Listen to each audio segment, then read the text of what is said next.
Good afternoon, good evening, everyone. For those who haven't had the pleasure to meet, I wanted to introduce myself. I'm Mike Gauthier, Acting Superintendent at Lake Mead. It's been a pleasure to be here for the last 6 months. And I want to thank everyone for joining us and participating in today's virtual discussion about Lake Mead's proposed low water plan. I want to start by saying there's been people in the Park Service, both in the regional office, the park itself, and Denver Service Center who've helped us get this far. And also, it's very important to us to get input and consultation from the park's tribal nation partners on the priorities that influence our operations and services and management decisions, which are essential to the park. So without all of those partners, none of this would be possible to be here today. And so thank you all for that.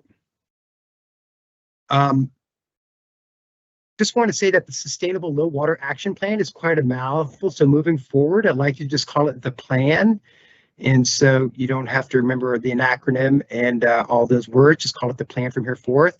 And it's brought about by years of unprecedented drought.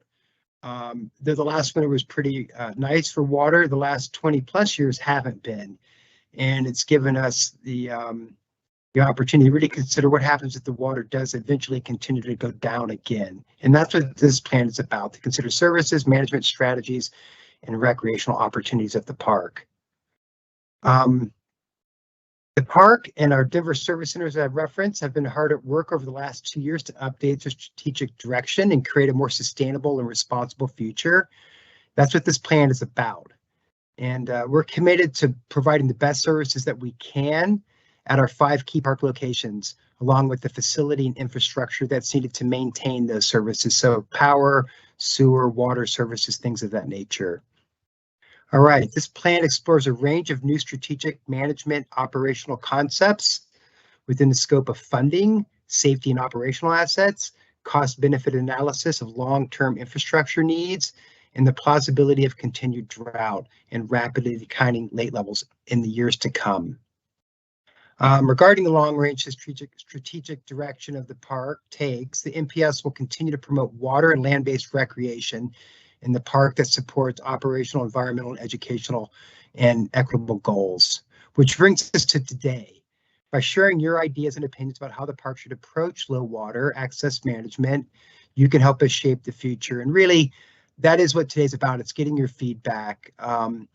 We're going to capture all the comments. We do publish all the comments. We share them as we did in the first round.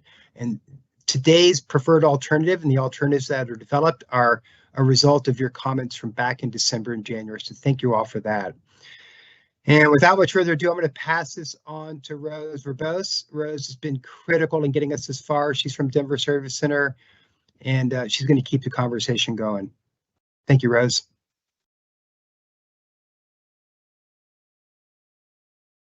Thanks, Mike. A great welcome and introduction. And the next few slides, we want to orient you to Teams Live. If you haven't joined a Teams Live event, this interface can look a little bit different for folks. So you can adjust the sound and you can see where that button is. There's also 2 options for captioning.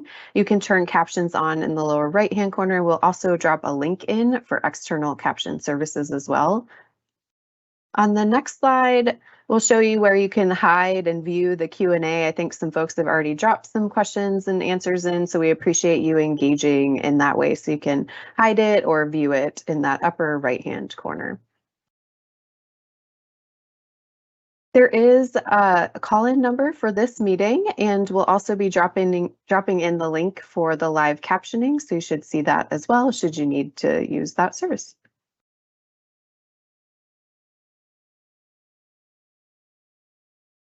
We wanted to talk just a little bit about a few group agreements. We are really pleased that you're joining us this evening. We are excited to hear from you.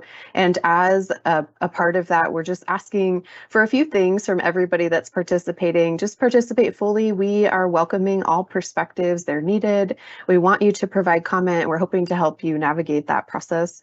Listen to learn, being inquisitive and asking questions to better understand different perspectives, doing no harm and sharing the space. Everyone has unique ideas and they are respected and welcomed, and we're excited to hear from you. The Presentation is going to be follow the park introduction. We'll do the planning process, talk a lot in detail about the management alternatives, and then wrap up by describing how you can participate and provide comments.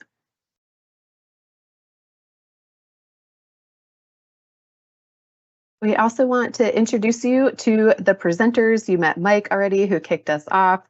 Justin Patterson, Deputy Superintendent's joining as well this evening. Chris Nice, Cultural Resource Program Manager. Mark Sappington, you'll hear from him. Cheryl Marsh, Krista Johnston. Those are all teammates from the Lake Mead National Recreation Area. You heard Mike mention we also have a team from the Denver Service Center. That's myself, Rose Burbis, and Kelly Horvath will be presenters. If you're not familiar with the Denver Service Center, we are a centralized office that provides planning services across the agency. We get to share best practices and shared experiences from other parks to this project and help extend the park's capacity for planning. We do have interdisciplinary teams that are composed of facility specialists, natural and cultural resource experts, visitor use, and socioeconomists. We're super excited to be supporting Lake Mead, and we're happy to be helping manage this process. And with that, I'll turn things over to Chris. Thanks, Rose. To start us off, we're going to take a couple steps back and talk a little bit more about the Lake Mead National Recreation Area. Next slide.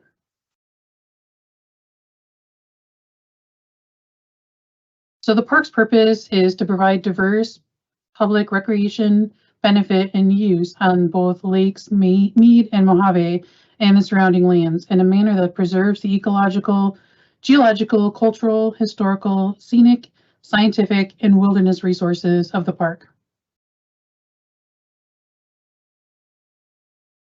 Some of the fundamental resources and values are the abundant land and water recreation, opportunities to appreciate spectacular scenery, the riverine and reservoir ecosystems, groundwater, diverse array of geological features and processes, functional desert habitats, species of conservation interest, lands and wilderness character, science and research, cultural landscapes and historic structures, history and cultural anthropology, and archaeology. And now to Rose for talking more about the planning process. Great, we can go to the next slide. We wanted to do a quick introduction of why we're doing this work. This plan is needed to identify actions that improve opportunities and address challenges related to visiting Lake Mead National Recreation Area. The EA is intended to evaluate lower cost and more feasible alternatives to the 2018 low water plan and subsequent 2019 finding of no significant impact, which we refer to as the FONSI. The 2019 FONSI called for building boat ramp access in 5 locations to be serviceable to a lake elevation of 950 feet. The expectation at the time was that a lake level of 1050 was more likely. A drop to 950 feet, if it ever happened, was expected to take many years, which would have allowed for funding to be spread over a long period of time. In just the 4 years since that plan was developed, water levels have dropped far faster than anticipated, leaving 4 out of the 5 ramps unstable and unusable during the summers of 2020 to 2022. This plan, EA, represents alternatives for prioritizing construction for boat ramp access depending on funding levels and sustainability of investments. This plan and EA will serve as a general management plan amendment and provide updated guidance to replace the 2018 low water plan and the associated 2019 FONSI. On the next slide, you'll see an overview of the planning areas. It is the 5 locations that you can find described in detail in the document. We'll talk through each of those locations today: Hemingway Harbor, Temple Bar, South Cove, Colville Bay, and Echo Bay. And we'll go back to Chris. Thanks, Rose. Now we're going to talk a little bit about the desired conditions as a result of this plan. Next slide. So under this plan, visitors will have opportunities for water-based recreational experiences that are safe and enjoyable and have access to consistent, clear, and effective messaging to understand the why and how of NPS decision-making and can manage expectations to make proactive and effective trip planning decisions. They'll also have access to up-to-date trip planning information that describes services and opportunities that are available. And under this plan, natural resources will be enhanced from changes in infrastructure to preserve water quality and aquatic habitats that support aquatic ecosystems and be protected and preserved through management of recreation, including the landscape around the shorelines. Under this plan, cultural resources will be protected and preserved while balancing and sustaining recreational enjoyment and exploration, including the landscape around the shoreline.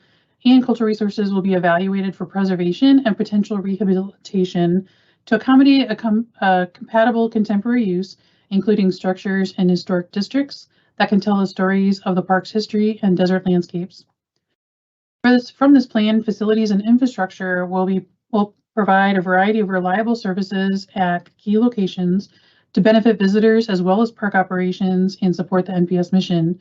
It'll support expanded shoreline access, providing access for water-based activities in a sustainable manner, be sustainably designed, managed, and sized to address visitor needs, and be feasibly maintained, and be improved efficiently. For example, if boat launches are consolidated, facilities will be simultaneously restored and maintained. Back to Rose. Great, thanks, Chris. In the management alternatives, the next few slides, we're going to describe an overview of how and those actions are articulated to achieve the desired conditions that Chris just laid out. So there are 3 management alternatives, and I'm going to talk through an overview of each of those, and then we will go by each location, providing the details. Alternative 1 is the preferred alternative, which describes the current management of the marinas and launch ramps within the project area and proposed actions. The National Park Service would continue to provide a mixture of recreational opportunities, including motorized and non-motorized lake access, to the degree financially feasible and cost-effective.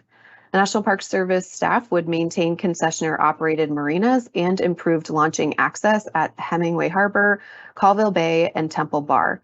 At Echo Bay and South Cove, NPS staff would maintain primitive visitor access to the extent feasible. In alternative 2, this is the alternative in which the National Park Service would cease to continue extending launch ramps, resulting in closures of associated marinas and their facilities and a termination of concession contracts. Alternative 2 evaluates a scenario in which the National Park Service would not receive sufficient appropriations to implement alternatives 1 or 3. These actions would be taken immediately unless otherwise noted by a water level scenario. The National Park Service would provide a limited range of recreation opportunities, including non-motorized water access and overnight use. Alternative 3 is the no action alternative. Most of the actions within this alternative are from the 2019 FONSI, where the 2019 FONSI did not provide management direction, for example, the management of potable water. The no action alternative includes ongoing management actions. Alternative 3 also includes actions from the 2019 FONSI that are no longer feasible for park staff to implement. Those actions are noted as infeasible by an asterisk in the following tables. And we can go to the next slide. And I'll pass things back to Chris. Thanks, Rose.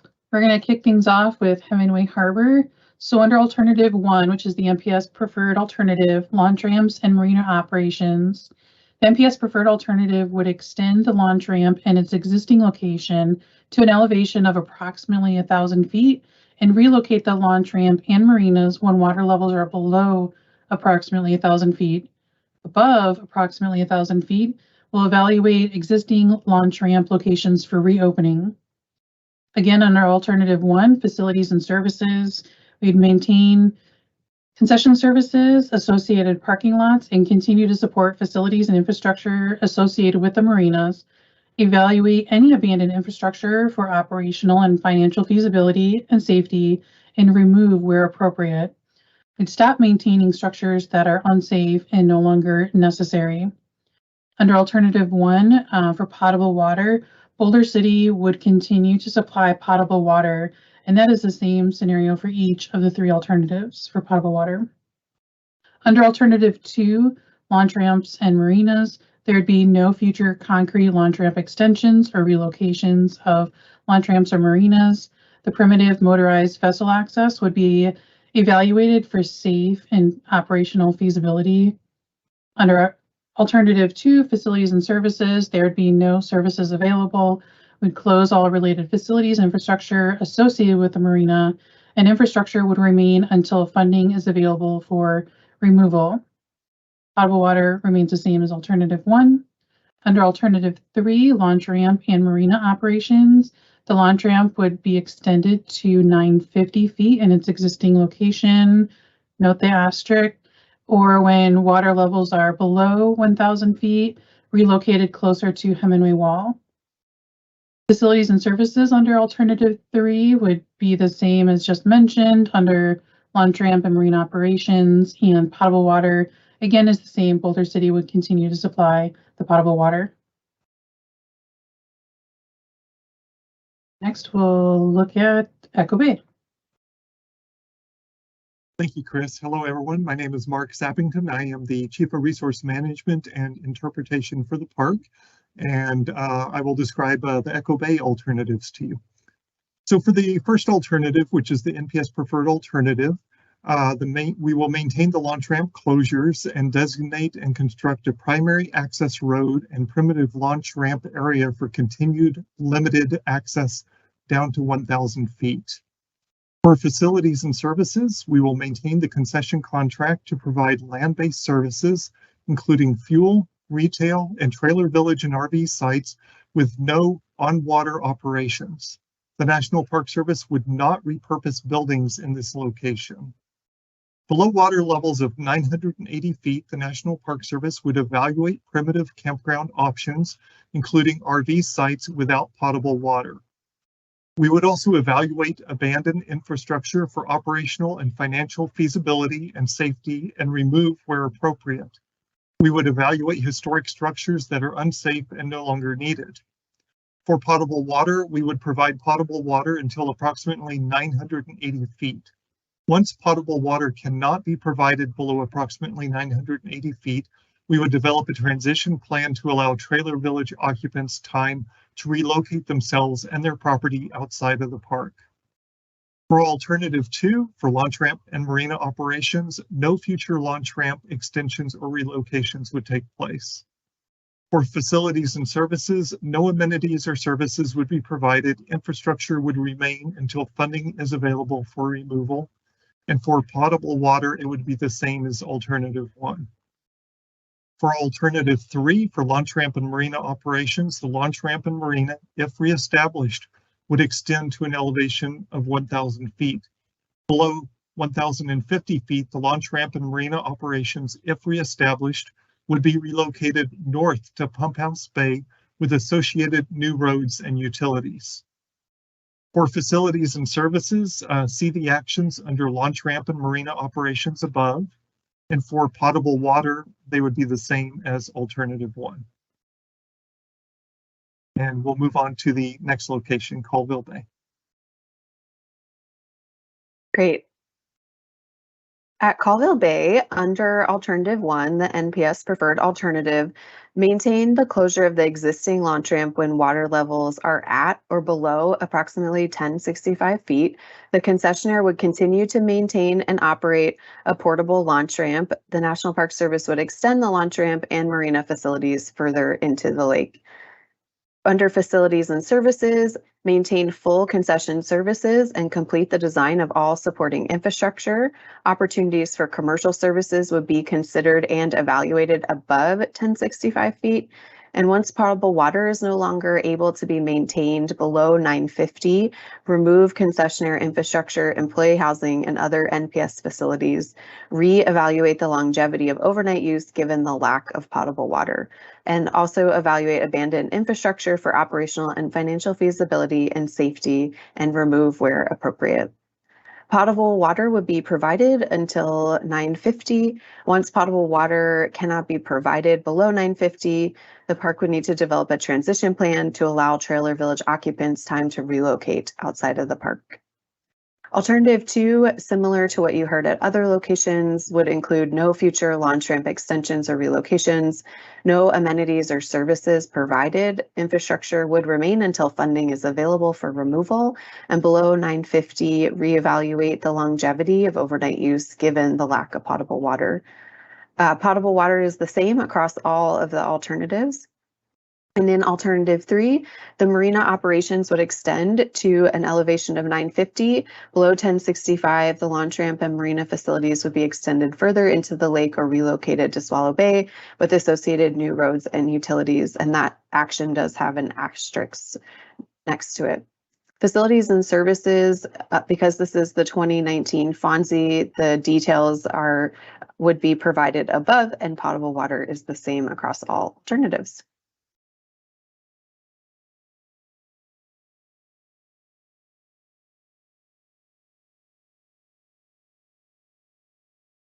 Great. And for South Cove, under Alternative 1, for the launch ramp and marina operations, the park would provide operational support for primitive launch access as topography allows. And below approximately 1,035 feet, there would be no new primitive launch ramps or access roads constructed. Above 1,070 feet, the park would open the concrete ramp.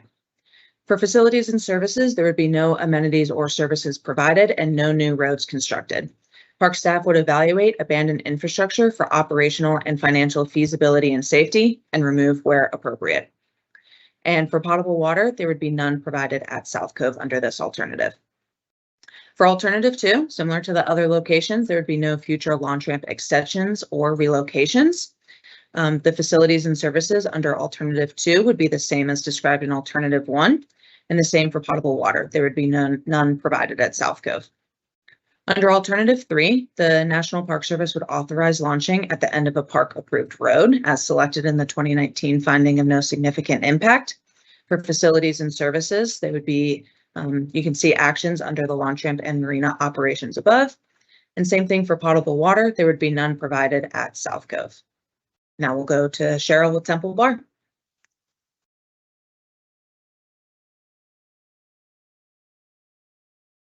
I'm Cheryl Marsh with Commercial Services, and I'd like to share with you the alternatives for Temple Bar. For alternative 1, the launch ramp and marina operations, we would maintain the closure of the original NPS launch ramp while the concessionaire continues to operate and maintain a portable launch ramp. Fund the concessionaire to sustain marina operations, and if needed, the concessionaire could relocate the marina and portable launch ramp to provide access to 950 feet elevation. If unable to secure financial resources, the National Park Service would close the marina and the launch ramp. Under facilities and services, we would maintain current concession services and NPS campground operations. We would continue to maintain facilities and infrastructure to support concessionaire operations. If the Park Service is unable to secure resources to sustain operations, the concessionaire could continue operations of the Trailer Village and Recreational Village sites. We would also evaluate abandoned infrastructure for operational and financial feasibility and safety and remove where appropriate. And we would evaluate the historic structures that are unsafe and no longer needed. Under potable water, the potable water would remain available as funding and topography allows. If the National Park Service is unable to provide water, a timeline and a plan would be developed to allow time for Trailer Village occupants to relocate themselves and their personal property outside of the park. Alternative 2, we would have no future launch ramp extensions or relocations. For the launch ramp and marina operations. Under the facilities and services area, no amenities or services would be provided and infrastructure would remain until funding is available for removal. And for potable water, the alternative is the same as 1. It would remain available as funding and topography allows. For alternative 3, as you've heard before, this is the 2019 FONSI alternative.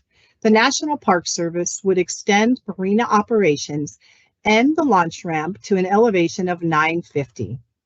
Below 10,050 feet, the launch ramp would be relocated farther into the lake to the northeast with associated new roads and utilities.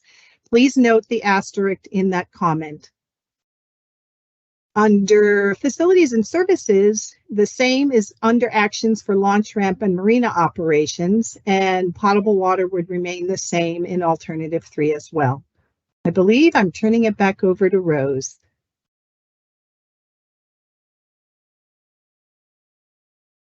Great, thanks all. In the next few slides, we wanted to orient you to other sections of the plan in EA just to give you a sense of where you can find different pieces. So Chapter 3 provides an overview of the affected environment and analyzes the environmental impacts of implementing each of the alternatives at each of the locations that we just described. The topics that are focuses of Chapter 3 include socioeconomics, visitor use and experience, natural resources, cultural resources, and facilities and infrastructure. These topics were identified as they most closely relate to the purpose and need, the key issues which could inform the NPS decisions at the 5 locations. The resource descriptions provide the reader with baseline conditions for which the potential effects of the proposed actions can be compared. So if you download the PDF of the plan in EA from Pepsi, you can go to page 27 where Chapter 3 begins.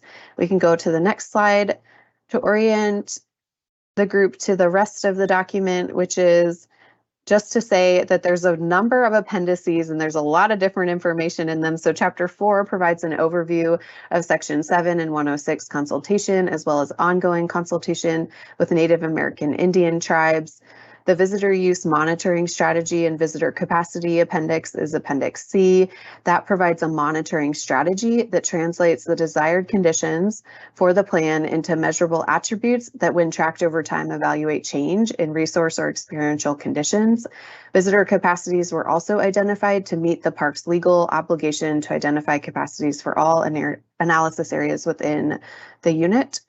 Appendix C provides greater detail into the relationship to other planning efforts, more on the planning history and the interconnectedness of the GMP and the previous low water plan. Mitigation measures and best management practices can be found in Appendix D and have a central role in implementing the planning actions. They are actions that are designed to prevent or minimize adverse impacts or to contain impacts within acceptable limits during and after the implementation of a federal action. With that, I'm going to turn things over to Krista to help describe your role in the process.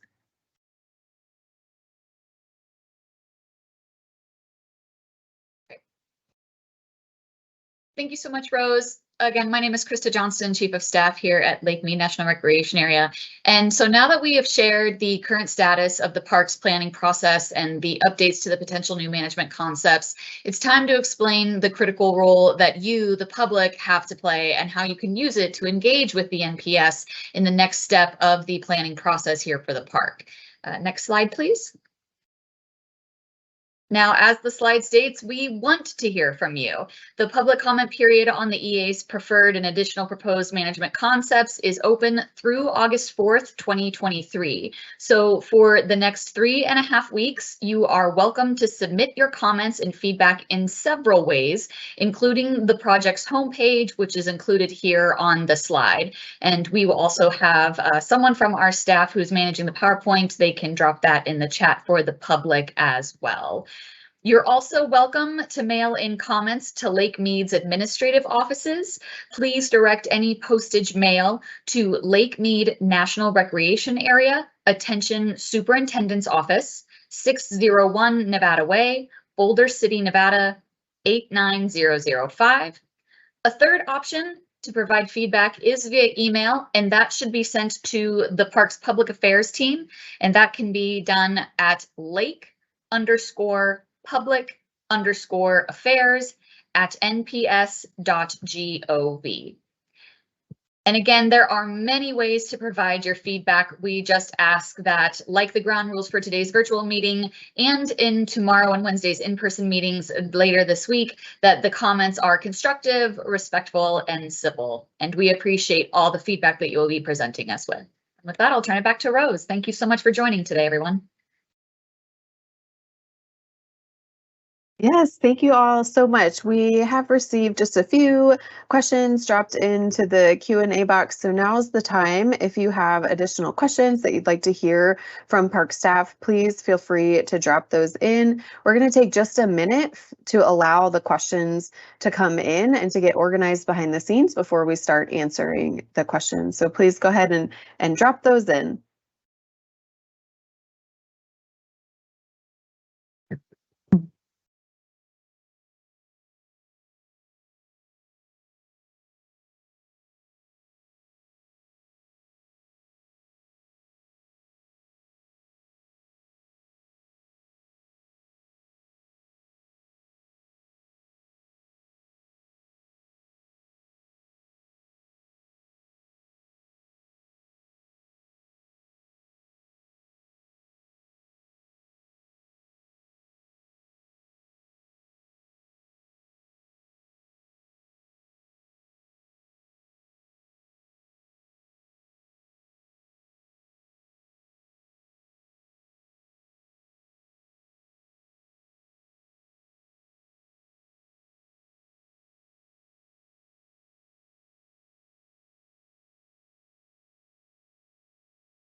All right, we have a few questions coming in that we're going to have different park teammates jump in to answer. The first question that I'm seeing is going to be about Temple Bar. There's a question about why not open Temple Bar launch ramp back up if water levels allow.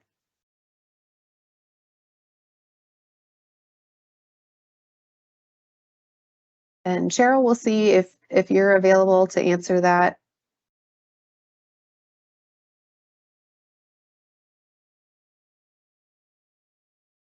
So currently, the Park Service has allowed the concessionaire to operate and maintain the temporary pipe mat, and the park is meeting to determine whether we would consider reopening the concrete launch ramp.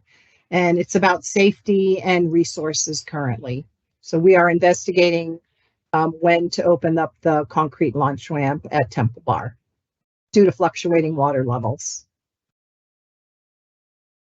Great. Thanks, Cheryl. Thanks for jumping in.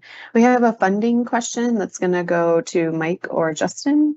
And the question is, how are Lake Mead users going to know when and if the park will receive the required funding?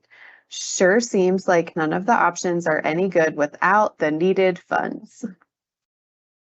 All right, that's a great question. And this plan really, just to be clear, we were looking for comments on the plan. We did receive in the last year close to $49 million in funding. And that's going to go towards continued planning and design and basically stubbing out infrastructure to get us prepared for when the water does go back down. Water levels the next couple of years look positive. And obviously it's difficult to build boat ramps down below the water level. There's some strategies to it, but it's usually you have to let the water go down the build. So that's part of it. So we have enough funding right now. And we particularly probably have enough funding to get us down to 1,000 feet at many of these options. So believe it or not, funding is not the issue here today for us. And I'm not suggesting that there'll be forever funding, but we may have to cross those bridges further down the road with funding. But today we're really looking for comments about the quality of the plan and what you'd like to see in it, what should be reflected in it. Thanks for reading the question for me, Rose, too. It helps. I'm losing track of some of them. There's a lot of them. Yeah, great. And thanks everyone for the questions. Keep them coming in. We're organizing behind the scenes and we're going to get to answering them. We have another question about Temple Bar. And I think this could be a little bit funding related, but Cheryl will see if you're available to jump in.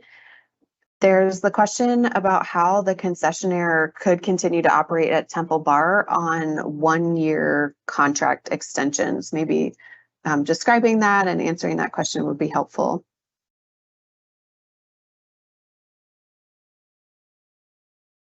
So yeah, that is actually a big challenge for our concession operators. Currently, the Washington office, as well as our regional and park level, are limited on resources. In order to get a contract out into the business environment, it takes anywhere from 3 to 5 years. And that includes doing condition assessments and all the data sets that are needed to make a contract request for proposal for a new operator to come in for a new contract. So currently, the current concessionaire is operating on annual letters of extension, and that limits them with what kind of resources financially that they can invest in the area. I hope that answers your question.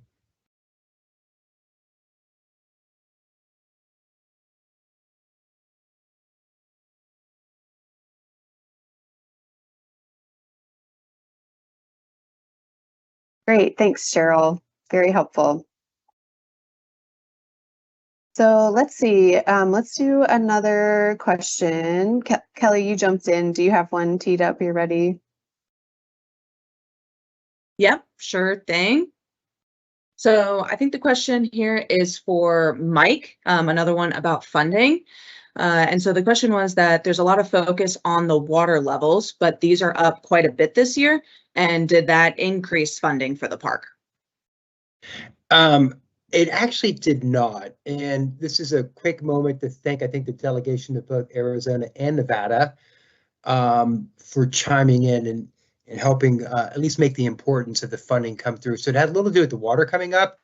It had more to do with the supplemental from Congress that came out last fall for disasters throughout the entire Park Service. So 1.5 billion was set aside. That's everything from wildfires to floods in other states, storm damage on coast, things of that nature. And Lake Mead was able to get a slice of that to plan, design, and prepare for water level drops. Now, I did see another question in the chat if the Park Service should be focusing its efforts on, for lack of a better word, commenting and working with Bureau of Rec to get more water in the lake.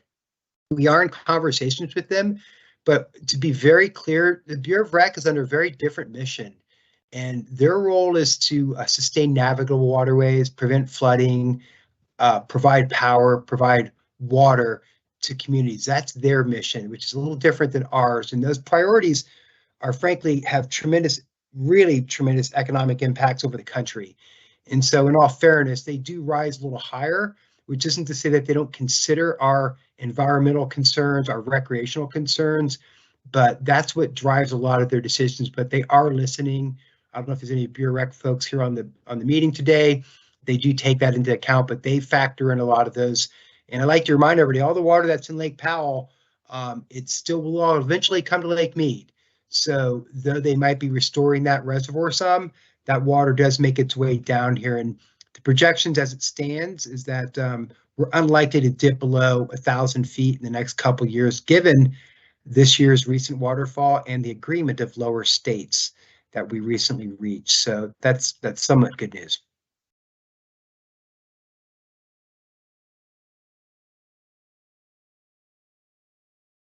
Great. Thanks, Mike. Thanks for that great response. So another question, I'm not sure who will want to jump in on this one, but several months ago, they estimated that Lake Mead would rise 20 to 40 feet from the low this year by September. How are we looking to this point in July? This might be some of what you're just chatting about, Mike. Yeah, I'm happy to take that on. I think the most recent projections are that we're going to get around 1070 this year. And of course, again, Bureau of Rec, they use the numbers a little differently, but they are looking to continually slowly rise the lake level, which is great. And I don't anticipate the water really going down. It may be level a little bit. It may not go up quickly, but the water is probably going to continue to rise throughout the rest of the year for another 15 feet or so.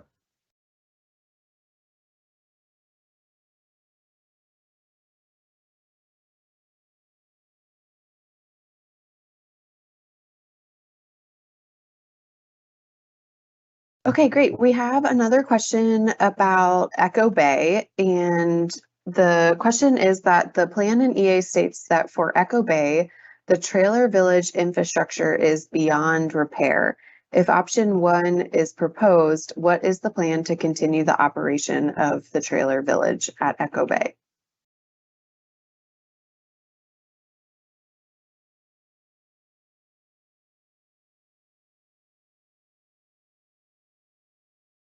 Hi, this is Cheryl again. So we, as you may know, have concession contracts. We have contracts with our business operators that operate and offer visitor services within Lake Mead National Recreation Area. And so as best to our ability, when we can keep an area open to offer visitor services, we will. But again, it comes down to the resources, both labor and financial, for our business operators to invest in the infrastructure up at the Echo Bay Trailer Village. So both the park and the operator need to be in conversation with what upgrades are available and what those costs will be and whether they are financially viable. Cheryl, I think if you can stay on for just a second, because there's a little bit of a follow-up question that I think you'll be able to help with. So I think the question is around what does it mean to outlive your lifespan for the trailer villages at Echo Bay, Temple Bar, and Colville Bay? And then also related, the plan states that RV villages would remain open to a certain water level at Echo 950 and at other locations. So maybe a little bit about what does it mean and what's the Sure. relationship to the RV villages? So I'm just going to give you a little bit of history. Basically, many years ago, the mobile homes that currently are located within Lake Mead National Recreation Area had wheels on them. And annually, during the summer seasonal months and fall and maybe spring, those mobile homes would come to Lake Mead to enjoy the lake for the spring, summer, and fall seasons. There was a time in our history where we thought, well, this is crazy. They're wasting a lot of gas and it's insane for them to be on the road. So we allowed the mobile homes to stay at Lake Mead year round. As such, they have been here for many, many years. Some of the mobile homes are in the 1970s. The infrastructure in the mobile home parks, the recreational vehicle mobile home parks in Lake Mead, is antiquated. Those things have design lives, and when they were put in, they were the older infrastructure systems that are at the end of their design life. We've kind of been limping them along, actually, and doing things to keep them running. So a mobile home is a little different than the recreational vehicle. The RVs are the little RVs that kind of come and go into the recreational area of the RV park. So it's a kind of a different animal, but even that infrastructure where you would tie up your recreational vehicle to have your sewer and water is also in jeopardy because the original infrastructure at Lake Mead is actually almost beyond its design life. So I hope that helped answer your question. Thanks, Cheryl. Great. Great to hear the history too. It's helpful context. Okay, great. This next question is about South Cove. I think Justin is going to jump in to help answer this one. The question is that the plan in EA identifies no improvements to South Cove below 1035. How about kayak access? The city of Meadview will suffer greatly with no lake access of any kind. Yeah, thanks, Rose, for that question. Yeah, so you're correct. The tentative preferred alternative for South Cove indicates below 1035. No new launching would be available for motorized boats, and that's primarily due to topographic constraints within the greater South Cove area. However, as the topography allows, folks with kayaks would be able to continue to walk their boats to the water edge and utilize that area. Great, thanks, Justin. You can hang around. There's the Hemingway Harbor question coming your way. So 1,000 feet is the cutoff for Hemingway. What is the number now? Yeah, so the current elevation of Lake Mead's around 1057. It is Acting Superintendent Goutier indicated earlier, we do anticipate the lake level to rise to about 1070. And given the above normal snowpack that we had this year, we don't anticipate the water to decrease below 1,000 feet in the next couple of years. However, once it does, we would need to relocate that launch ramp access further to the right when you're looking at the water towards Hemingway Wall. Great. Thanks, Justin. Thanks for that great response. The next question is about stakeholder engagement. And so I'm thinking that Mike is possibly going to want to jump in to answer this question. There's a little bit of a lead up. The question and statement is the proposals are based on, I'm sure, extensive considerations for global impact on businesses and localities. Thousands of jobs will be impacted and sustainable tax rates will skyrocket to subsidize shortfalls in sales tax and property tax revenues currently being utilized to underpin the infrastructures and social programs in place. Unemployment and alternative costs will be astronomical. Can you outline the extent and nature of your interactions with chambers of commerce, local legislative bodies, and area planners? Lot there. I will say this though, since I've been here, I'm going to reassure you that your Chamber of Commerce, your concessions, and your delegation are actively engaged, and it's been actually a delight to work with them, and all of us are trying to avoid that scenario. The truth is, and obviously when we meet what I almost might want to call catastrophic drought issues, it does sort of all bets are off, but that's today, thankfully, not what we're staring down the pipe of, thankfully.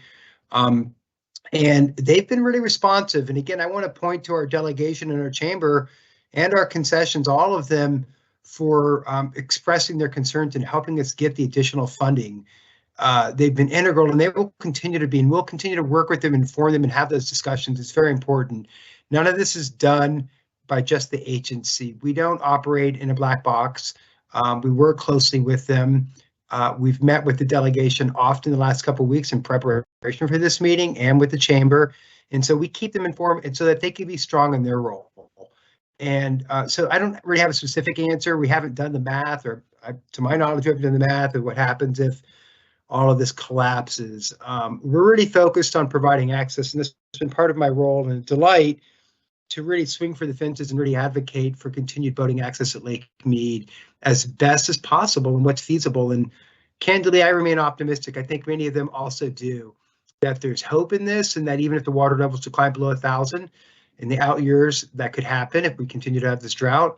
I think we're going to be there and prepared to meet the challenge and figure out strategies to continue to provide access. This is Lake Mead. It's not a hiking area. We have great hiking. We have great night skies. We have great camping. But we recognize that many people come here for the boating access, and that's what we're focused on.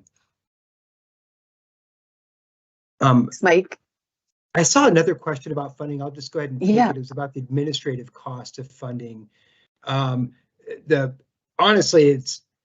I would suggest it's not very high, but there is some administrative overhead. Obviously, someone has to write contracts, compete contracts, and manage them. But virtually all of that money will go towards the projects themselves. So I don't have a percentage, but I'm going to tell you it's pretty low because we have talented staff, the Denver Service Center included, Rose and her team. And so we put a lot of that money really into the contracting purposes and for buying concrete, for getting utility services, getting water services reinstalled. But none of this is cheap, particularly water-related infrastructure. Mike, I think there's some other funding questions too while we're on the topic. We might have covered this, so if we have, you can maybe just summarize again. Someone was wondering what the National Park Service is doing to get the needed funding, because it seems like for several years there hasn't been proper funding in place. And then I think some more questions on a funding strategy. So if you want to cover those. Yeah, that's fun. I see how that's definitely the perception, and maybe even it's fact. But since I've been here, I've found, again, I would almost want to say fertile ground, working with the chamber, the concessions, and your delegation. Your elected officials have all stepped up on both states, not just Nevada. I know there's been a lot of press about the Nevada delegation, but candidly, the Arizona team has been very engaged. And they've all been responsive, and they're all advocating for the resources for us to continue doing this at an appropriate level. Now, I think people are realistic that it may not be exactly the same. But when I came here, and I admit to everybody, I've only got 6 to 7 months under my belt here at this particular park. I look at areas now, though I try to point them to areas like Willow Beach, Catherine's Landing, and Cottonwood Cove, and I say, hey, Lake Mead used to have access and great resources like this, and this is what we want to really strive for in the future, even as water goes down. But to continue to always pour concrete and really fix parking areas, that does get expensive. So some of this might look more austere in the future. So we might have to be a little bit, I guess, thrifty is probably the best term I could use. And some of the access might be the boat ramp, but it might be a little bit of a dirt road to get to the boat ramp. And which isn't to say that there isn't hope for the future, but I bat hard. I think anybody who knows me and those who have had a chance to work with me know that I work hard to inform our delegations so they can be helpful to us. And also our agency too is aware of the importance of this. And I champion that every day. That's what we do at this park. It's not just me. I maybe get to be the tip of the spear occasionally, but it really is an entire team of people that are trying to keep this access open. We recognize the importance of this resource to this entire region, to California, Nevada, and Arizona, and the amount of people that come here and the volume, the 5+ million people now that visit the park yearly. Mike, well said. We have some more questions that we're going to keep going through. We just wanted to acknowledge that we're a minute from the top of the hour when we said we were going to conclude the meeting, but we do want to make sure everyone's questions get answered. So if you have additional questions, feel free to continue to drop them in. We'll keep going through the questions that we've received so far. The next one is likely for Cheryl or Justin. And the question is, why no concrete launch ramp for Echo Bay? Will the concrete launch ramp be reopened if lake levels increase? And is the Echo Bay concrete ramp still closed? Yeah, I can take that one, Rose. So currently at Echo Bay, there is launching available on one lane of pipe mat. However, we are very close to the edge of the concrete, so we do anticipate here over the next month and a half that the concrete launch ramp will be fully opened. Additionally, we are looking to the future and how we figure out a way to put in some sort of relocated launch ramp consistent with what we're currently proposing under the preferred alternative for Echo Bay. And I will say it's great fishing up there for folks if you haven't had a chance to make it out to Echo Bay. I recently was asked to join a gentleman for a day of fishing out there here a couple weeks ago, and was out on the water at about 6 o'clock, and by 6:30 we already had several fish in the boat. Sounds awesome. Thanks, Justin. Thanks for answering that question and the tip on the fishing spot. Cheryl, this question is for you about Temple Bar. Why not open Temple Bar launch ramp back up if water levels allow? Well, currently the Park Service has delegated the operation and maintenance of the Temple Bar launch ramp to the concessioner to help out. Like Mike mentioned, and Justin has said it as well, and most people on the team at Lake Mead will tell you that the relationship that we have with our concessioners is a partnership. We partner to offer recreational opportunities to our visitors currently and in future for future generations. So we are considering and talking about the concrete launch ramp opening up. Again, we're just waiting on some more data and watching the water levels to make that determination. So stay tuned. It could be open soon. Thanks, Cheryl. There's another Temple Bar question, if you could hang around. Yeah. The question is, with the lake levels and with all the good news, is there an expectation on a timeline for when Temple Bar might be given an extended contract for the concessionaires at that location? Okay, so yeah, the current contract that we have out at Temple Bar is a 1965 law concession contract. Those are under our current law allowed to be extended every year. And so every year the Park Service sends out a letter of request to the concessioner to ask them and request whether they would still like to offer the awesome visitor services that they provide to our visitors out there. And pretty much every year the concession operator accepts the offer, signs the letter of extension, and we carry on offering fabulous visitor services. but it is a relationship that requires both parties to sign the extension. So at any given time, based on economics and financial viability, as well as the lowering lake levels, either side can determine that they're not going to continue operations at Lake Mead. I don't think that's going to happen right now, but it is an option that is available within that type of contract. So we are currently continuing operations at Temple Bar. And they just put the headwalk back together, and they're doing a great job out there. And if you haven't been to those cute little fishing cabins, they're pretty awesome. Excellent. Thank you, Cheryl. Thanks for the great questions, everyone. You can keep dropping questions in if you have anything new that we haven't answered yet. The next question is a little bit of a general question. I think it applies to many of the actions that show up across the alternatives. So I'm thinking Mike or Justin might want to help respond to this question. This particular individual is a little bit suspicious of why the National Park Service would remove infrastructure at these marinas once the lake levels drop to those low levels. Does the National Park Service want the option to reopen all of these marinas when and if the water levels go back up? It sounds like once the low levels are reached, when the marinas and facilities would be shut down forever. I'm going to ask Justin to help me a tad bit with this.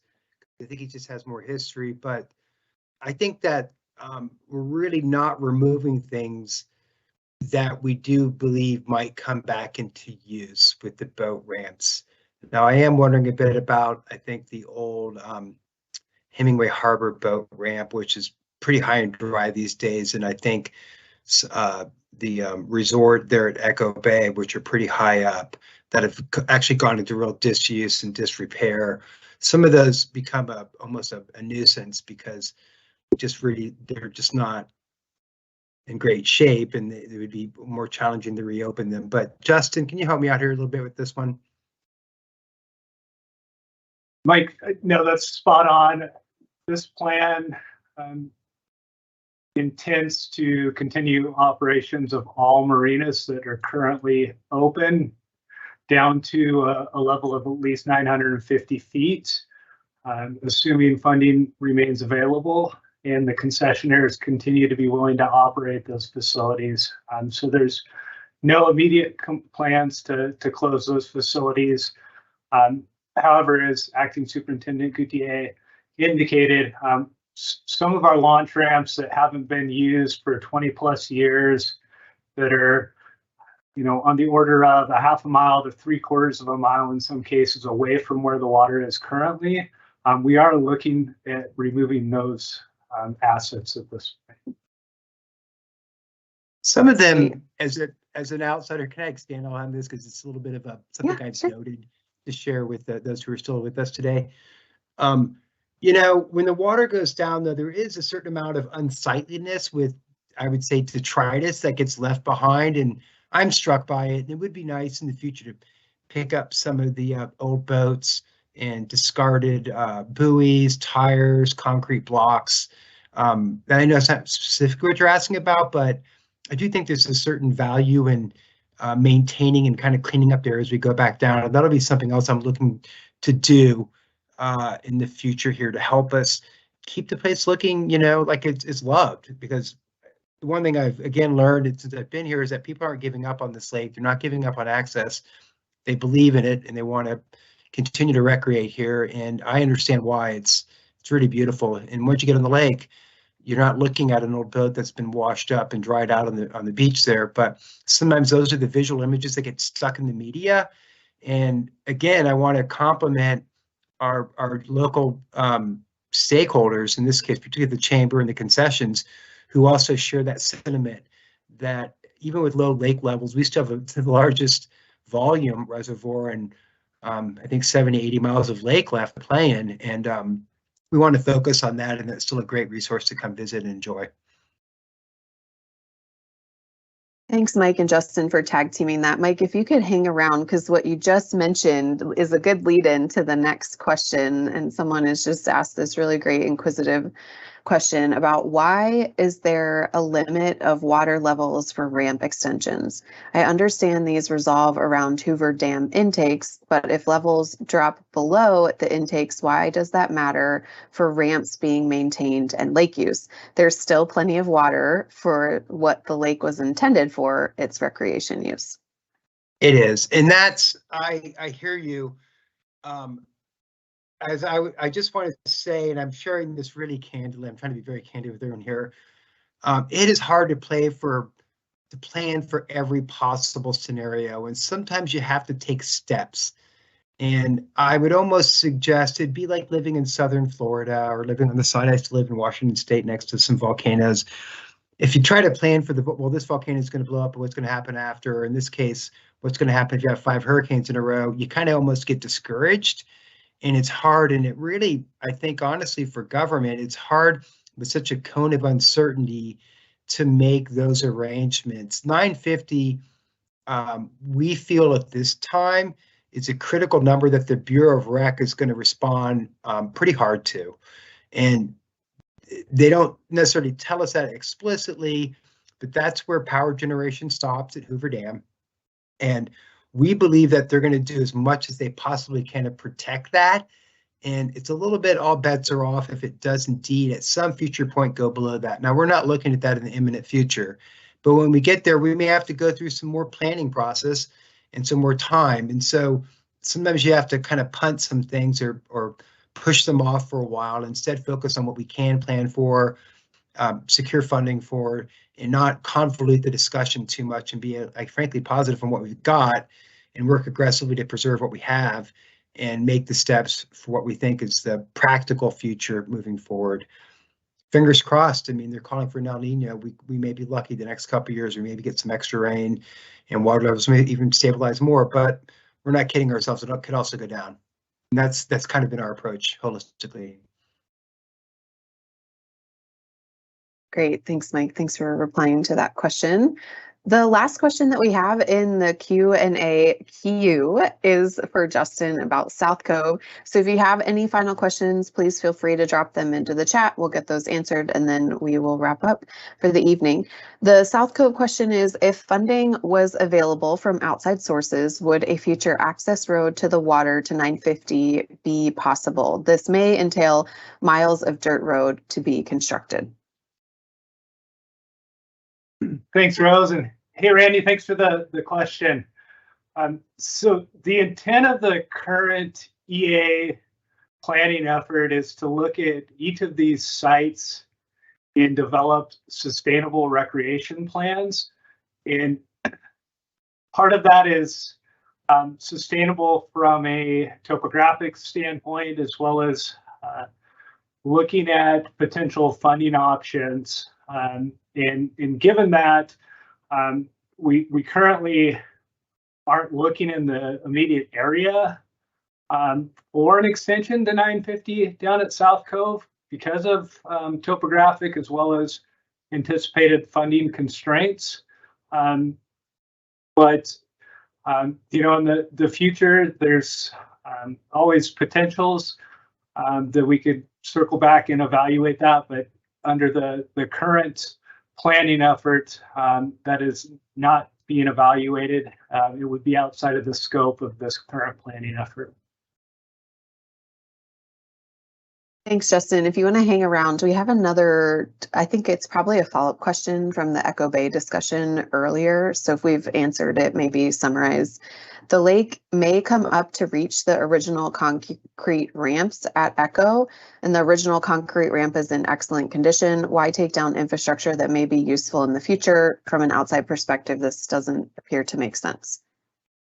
Yeah, so the launch ramp that's currently closed, we do not plan to demo that in the near future. We do anticipate that will be utilized certainly within the next couple of years. So we have no plans to demolish that concrete structure. However, the launch ramp that's up closer to the motel, we do have plans to demo that. That asset hasn't been utilized since the early 2000s, and based off of current projections, we don't anticipate that that will be available for launching in the foreseeable future. Additionally, these concrete launch ramps do have a shelf life.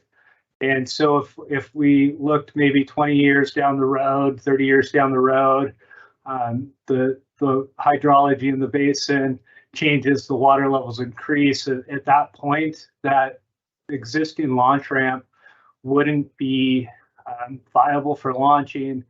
And to kind of piggyback on what Mike was saying earlier, we are looking to kind of clean up some of the stuff that's been left as the waters declined. So taking an opportunity when we do have funding available to also kind of clean up the park and restore the landscape where appropriate.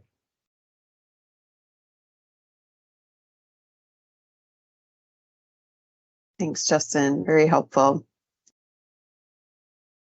I think we'll give it just another minute to see if we have any new questions come in. That is the extent of the questions that we had queued up for response. I did get one, an invite to Temple Bar from Brian. I'd love to come out. I've been able to spend time, been hanging out with Randy a bit out there at South Cove, and been down to obviously Cottonwood some for their events, and Catherine's and Hemingway. But it is fun to get out with the community. So I'll make time and definitely come out to Temple Bar and hang out with the community and hear what they've got to say and share what I'm thinking.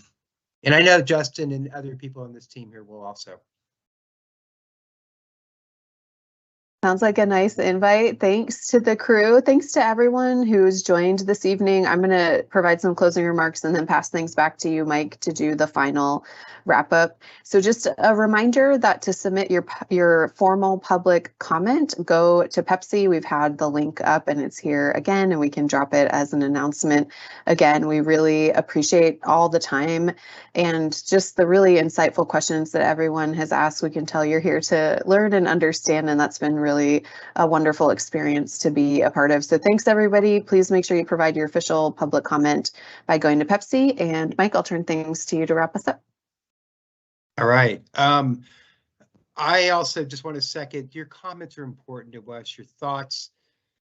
We do read them. They all do get considered. They will be published online. We published the round of comments. The last comment period did change and inform us. We were able to make this better. This is not a done deal. We are hopeful to continue to plan for the future in a way that keeps Lake Mead viable for recreation and for the businesses here. There are a lot of people that are involved. I always share that I work as close as I can with, as I've said multiple times, with our delegation, our local stakeholders, the concessions, the chambers, and that's what we're doing. So take your time, write your comments. If you have further questions, join us at one of the next 2 public meetings. And finally, I really, it's fun for me to kind of be a little bit of the mouthpiece here and say some nice things, but the reality is there's a lot of great people that make this work, and many of them are on this meeting here tonight, and they're the ones day to day that do the work, that do the contracting, work with the tribes, consider the impacts, and try to find the funding and figure out the tough answers to make these things happen. And none of this would be happening without, frankly, great public servants. And so to all of you, thank you very much. And I hope everybody here can appreciate them and the hard work they put in, because we just wouldn't be this far without it. And we'll keep going, everyone. And thanks for showing up and caring about Lake Mead tonight.